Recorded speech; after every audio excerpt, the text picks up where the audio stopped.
Assalamualaikum warahmatullahi wabarakatuh. Halo teman-teman, dimanapun kalian berada, semoga semuanya sehat selalu, dipanjangkan umurnya, dilancarkan rezekinya, serta dipermudah semua urusannya ya. Amin ya Allah ya rabbal alamin. Nah, jadi teman-teman, kali ini aku akan menceritakan dimana mungkin cerita ini tuh memang kalian udah mengetahuinya ya kan. Insya Allah kalian pasti udah mengetahui dan bahkan udah melekat gitu di telinga kalian, di pikiran kalian, udah di luar kepala malah ya kan. Insya Allah saya percaya. Nah, jadi teman-teman, semoga cerita ini tuh bisa menjadi inspirasi buat kita semua ya, dan semoga bisa bermanfaat khususnya bagi saya sendiri dan umumnya bagi kalian semua yang mendengarkan.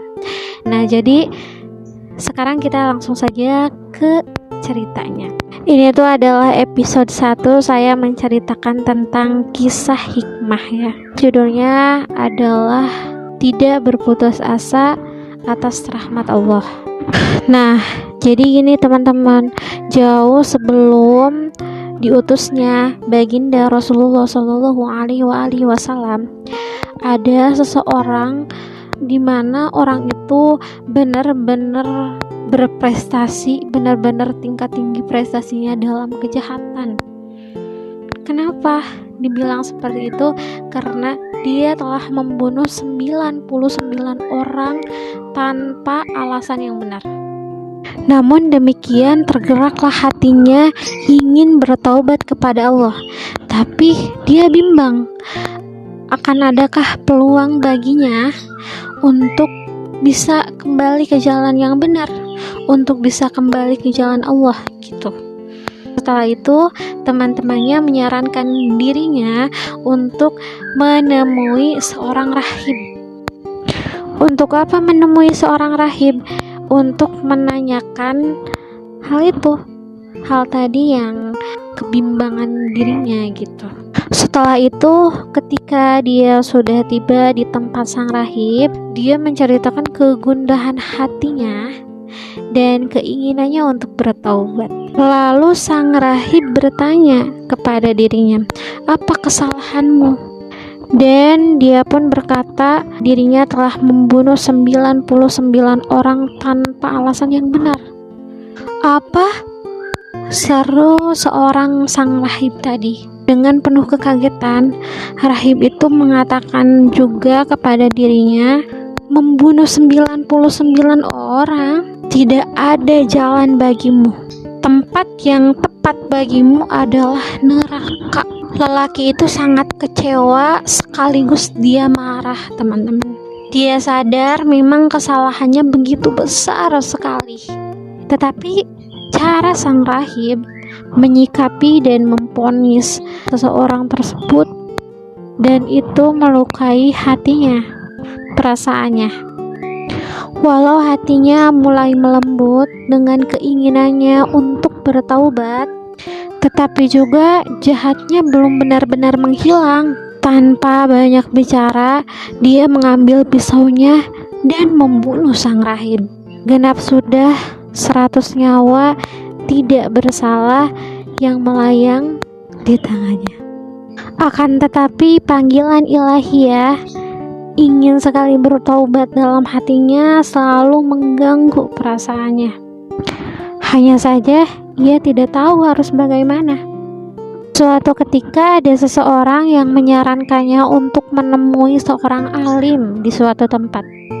Dan dia pun segera menuju ke sana, lalu dia menceritakan semua tentang hidupnya, termasuk ketika ia menggenapkan pembunuhan yang ke-100 kepada sang rahib tadi.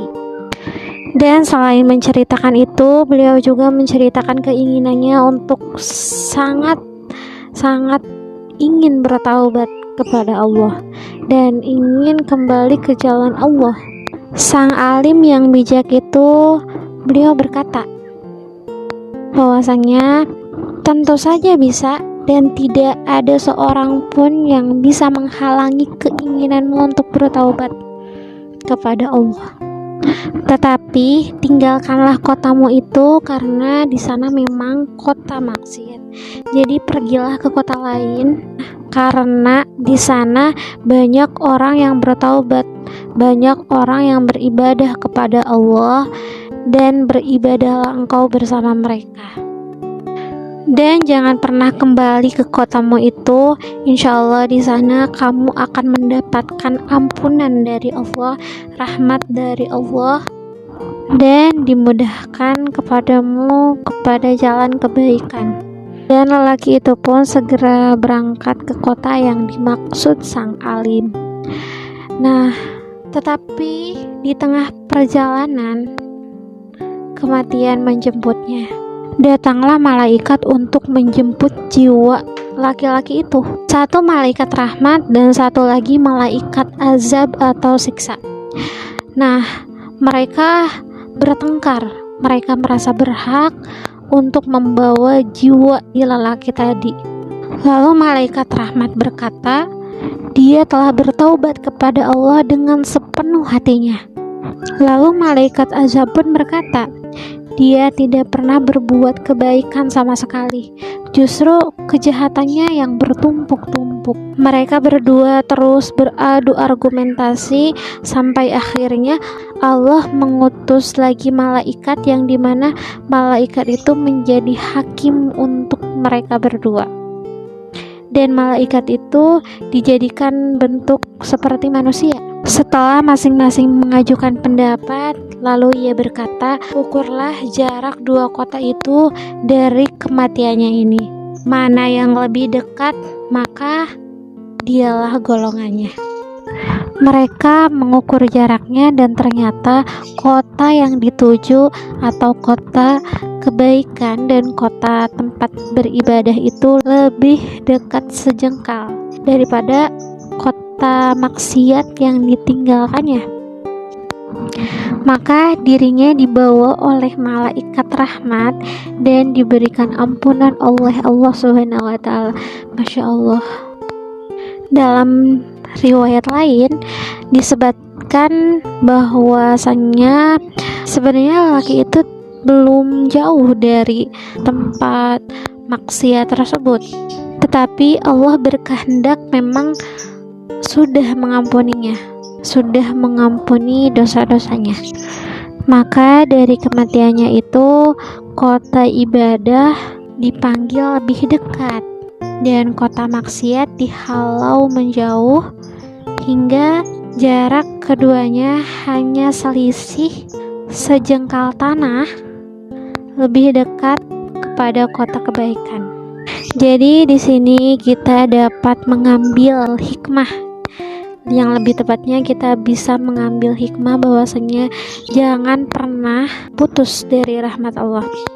Karena kita tidak tahu kita kedepannya akan seperti apa. Jangan pernah berputus dari rahmat Allah. Jangan pernah berputus dari ampunan Allah. Seperti itu. Semoga bisa menjadi inspirasi bagi kita semua, khususnya bagi saya, omongnya bagi kita semua. Mungkin sekian dari saya. Mohon maaf bila ada kesalahan.